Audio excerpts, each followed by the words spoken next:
Hello everyone, welcome back to my channel AG education bank. Guys, आज हम आपको शब्द भेद के विषय में बताएंगे कि हमारे शब्दों को कितने भागों में बांटा गया है और किस आधार पर बांटा गया है। इससे पहले हमने वर्ण भेद का वीडियो अपलोड किया था, जिसका लिंक हम अपने डिस्क्रिप्शन में दे देंगे। अगर आपको वो वीडियो चाहिए तो आप मेरे चैनल के डिस्क्रिप्शन में जाकर देख सकते हैं। तो चलिए गाइस, स्टार्ट करते हैं। हिंदी के शब्दों के वर्गीकरण के 4 अध्याय हैं। मीन्स इनको 4 प्रकार से बांटा गया है।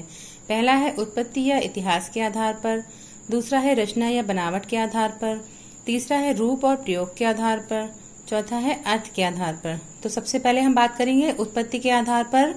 तो ये 5 प्रकार के होते हैं। इनको मतलब 5 भागों में बांटा गया है। पहला है इसमें तत्सम, दूसरा है देशज, तीसरा है तद्भव, चौथा है विदेशी और आगत शब्द, और 5वां है संकर शब्द। तो इसमें जो तत्सम शब्द है, इसका मीन्स क्या होता है, इसमें जो है तत्सम, तत् मतलब होता है उसके, और सम मीन्स होता है समान, मतलब संस्कृत के समान। तो हिंदी में ऐसे बहुत से वर्ड हैं जिनका जो संस्कृत के समान है, जो संस्कृत से सीधे आए हैं और आज भी उसी रूप में प्रचलित है। मतलब उनमें कोई भी अंतर नहीं किया गया है, कुछ भी बदलाव नहीं किया गया है। तो जो शब्द संस्कृत के जैसे लगते हैं, जो संस्कृत के हैं, वो होते हैं तत्सम शब्द। जैसे वायु, अग्नि, माता, पिता, इन शब्दों में कोई भी बदलाव नहीं हुआ है। ये वैसे के वैसे आज भी प्रचलित हैं। जैसे प्रकाश हो गया, पत्र, सूर्य आदि। इसके बाद है तद्भव शब्द। तद्भव शब्द क्या होते हैं, इनमें परिवर्तन हो जाता है। जैसे जो शब्द संस्कृत के हैं, उनमें कुछ न कुछ परिवर्तन करके जो शब्द बनते हैं, उनको हम तद्भव शब्द कहते हैं। जैसे कौन से हो गए, उज्ज्वल का उज्ज्वल तत्सम पुरुष तत्सम है शब्द, तो तद्भव क्या हो गया, उजला। और कर्पूर होता है तत्सम शब्द, तो उसका कपूर हम लोग बोलते हैं ना, तो कपूर क्या है, तद्भव शब्द है। जैसे हाथ, हस्त होता है, हस्त को हाथ बोलते हैं। तो इस टाइप से जो संस्कृत के शब्द होते हैं, उनमें थोड़ा बदलाव करके जो हम लोग यूज करते हैं अपनी बोली में, तो वो होते हैं तद्भव शब्द। इसके बाद है देशज शब्द। जो देशज मतलब होता है देश में जन्मा, देशज मतलब देशी, जो देश में उत्पन्न हुआ है। ऐसे शब्द जो देश में प्रचलित होते हैं, वो देशज शब्द कहलाते हैं। जैसे थैला, गड़बड़, पेट, पगड़ी, लोटा, टांग आदि। ये जो शब्द होते हैं क्या है, ये देश में ही होते हैं, अपने देश के ही शब्द हैं, ये कहीं बाहर से नहीं आए हुए हैं। चौथा है विदेशी व आगत शब्द। जैसा कि इनके नामों से पता चल रहा है कि जो विदेशी शब्द हैं, जो बाहर से हमारी भाषा में आ गए हैं, वो जो है उनको आगत शब्द भी बोलते हैं। आगत मतलब आए हुए, विदेशी मतलब विदेशज, इसको विदेशज शब्द भी कहते हैं। विदेशज मतलब विदेश में जन्मा। तो इसमें आप ले लीजिए ऑफिसर्स हो गया, लैंटेन, हॉस्पिटल, कैप्टन, इस टाइप से बहुत से, जैसे कैंची शब्द है, बहुत टाइप से ऐसे शब्द हैं जो विदेशी शब्द हैं, जो हमारी भाषा में आ गए हैं, उनको हम अपनी बोलचाल की भाषा में यूज करते हैं। इसके बाद 5वां शब्द है संकर शब्द।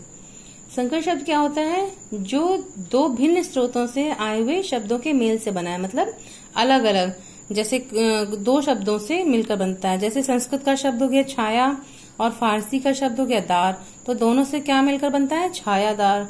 जैसे पान हिंदी का शब्द है, दान फारसी का शब्द है, पानदान। तो ये जो छायादार और पानदान शब्द है, ये हो गया संकर शब्द।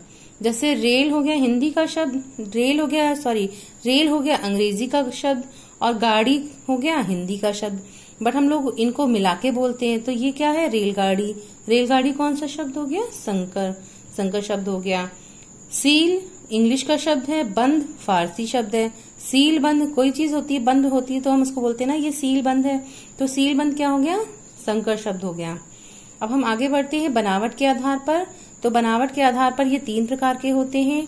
नंबर 1 रूढ़ शब्द। रूढ़ शब्द कौन से होते हैं, जिन शब्दों के सार्थक खंड ना हो सके। मीन्स जो शब्द हम उसको अगर खंड करते हैं तो उसका कोई अर्थ नहीं निकलता है, वो होते हैं रूढ़ शब्द। जैसे चावल, घोड़ा, घर, मुंह। अगर इनमें से हम चावल या घोड़ा किसी का भी हम अगर विच्छेद करते हैं, खंड करते हैं, तो उनमें से किसी का भी, घो का भी कोई अर्थ नहीं होगा और डा का भी कोई अर्थ नहीं होगा, घ का भी कोई अर्थ नहीं होगा, रा का भी अर्थ नहीं होगा। तो ये शब्द कौन से होते हैं, रूढ़ शब्द होते हैं, जिनका कोई सार्थक खंड ना हो पाए। इसके बाद आते हैं यौगिक शब्द। जो शब्द दो या दो से अधिक शब्दों से मिलकर बनता है उसे यौगिक शब्द कहते हैं। जैसा कि इनके नाम से पता चलता है, यौगिक मतलब योग, जैसे विज्ञान, सामाजिक, विद्यालय, राजपुत्र। विज्ञान मतलब वि प्लस ज्ञान, सामाजिक मतलब समाज प्लस एक, विद्यालय मतलब विद्या प्लस आलय, राजपुत्र मतलब राजा का पुत्र, राजपुत्र। तो यौगिक शब्दों की रचना 3 प्रकार से होती है। इसमें उपसर्ग को जोड़ सकते हैं जैसे वि, ज्ञान, प्रत्यय को जोड़ सकते हैं तथा समास से हो सकता है, जैसे ये राजा का पुत्र, ये समास है। तो इन तीनों से मिलकर जो शब्द बनते हैं उनको बोलते हैं यौगिक शब्द। इसके बाद है योग रूढ़ शब्द। वे शब्द जो यौगिक होते हैं परंतु उनका अर्थ रूढ़ हो जाता है, योग रूढ़ शब्द कहलाते हैं। ये किसी सामान्य अर्थ को न प्रकट करके विशेष अर्थ को प्रकट करते हैं। मतलब जो हम शब्द पढ़ते हैं उसका जो अर्थ निकलता है वो सामान्य नहीं होता है, वो उसका कहीं और ही मतलब निकलता है। जैसे पीताम्बर, पीताम्बर मतलब पीला अंबर, लेकिन इसका मतलब क्या है? ये पीताम्बर किसके लिए यूज हो गया है? भगवान विष्णु जी के लिए। तो इसका अर्थ क्या होता है? पीताम्बर हो गया भगवान विष्णु का। जलज, जल में उत्पन्न, इसका मेन अर्थ देखा जाए तो जल में उत्पन्न है, लेकिन इसका यूज हम किसके लिए करते हैं? कमल के लिए करते हैं। लंबोदर, लंबा है उदर जिसका, लंबोदर जो है लंबा है उदर इसका अर्थ ये होता है, लेकिन हम लंबोदर किसके लिए यूज करते हैं? ये गणेश भगवान जी के लिए यूज करते हैं। तो इस टाइप से जो शब्द होते हैं जिनका एकदम अलग ही अर्थ होता है उसको वो कहलाते हैं योग रूढ़ अर्थ, योग रूढ़ शब्द। फिर आता है रूप के आधार पर। ये 2 प्रकार के होते हैं, विकारी शब्द होते हैं और अविकारी शब्द होते हैं।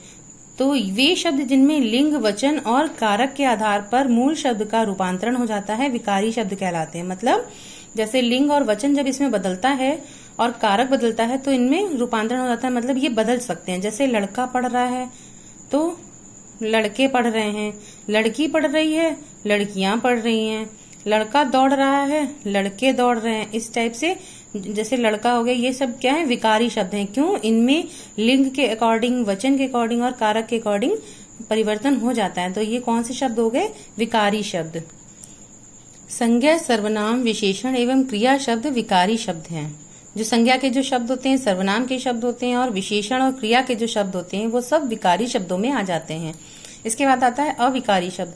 जिन शब्दों का प्रयोग मूल रूप में होता है और लिंग, वचन तथा कारक के आधार पर उनमें कोई परिवर्तन नहीं होता है वे विकारी शब्द कहलाते हैं। जैसे आज, कल, अब, में, से, परंतु, इसलिए, आहा, हा, आहाए, वाह। मीन्स इनमें से जो भी शब्द हैं वो अगर हम उसमें बदलाव करना चाहें किसी लिंग के अकॉर्डिंग या संज्ञा के या किसी कारक के या वचन के आधार पर अगर हम उनमें बदलाव करना चाहें तो उनमें कोई भी बदलाव नहीं होगा। ये हर लिंग और हर वचन और कारक में एक जैसे होते हैं। तो ये कौन से शब्द होते हैं? अविकारी शब्द। इसके बाद आता है अर्थ के आधार पर भेद।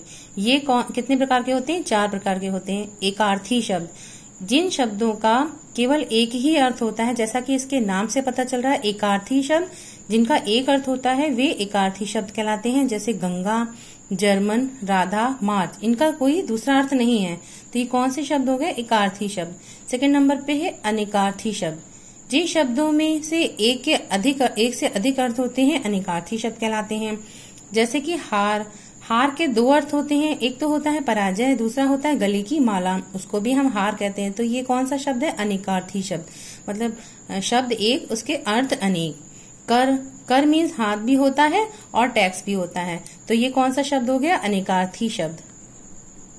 इसके बाद आता है समानार्थी शब्द। कई शब्द ऐसे होते हैं जिसके जो समान अर्थ देते हैं, इन्हें हम समानार्थी अर्थ या पर्यायवाची शब्द भी कहते हैं। जैसे आकाश, नभ, गगन, आसमान, ये सारे शब्द अलग अलग हैं लेकिन इनका मतलब क्या है? एक ही है। तीनों का मतलब आकाश है। फूल, पुष्प, सुमन, प्रसून, इनके शब्द तो अलग अलग है, मतलब इनका अर्थ एक ही है। तो ये कौन से शब्द हो गए? समानार्थी शब्द। नेक्स्ट हमारा है विपरीतार्थी शब्द। जो शब्द विपरीत अर्थ का बोध कराते हैं विपरार्थी शब्द या विलोम शब्द कहलाते हैं। जैसे जय का पराजय, सच का झूठ, पाप का पुण्य, दिन का रात, ये कौन से शब्द होते हैं? विपरीतार्थी शब्द। तो स्टूडेंट्स, ये रहा हमारा वीडियो। अगर आपको ये अच्छा लगा हो और आपके लिए हेल्पफुल रहा हो तो प्लीज इसे लाइक कीजिएगा, मेरे चैनल को सब्सक्राइब कीजिएगा और हाँ, बेल आइकन को प्रेस करना बिल्कुल मत भूलिएगा जिससे कि आपको सारे वीडियो का नोटिफिकेशन मिल जाए। Thank you. Okay, bye bye.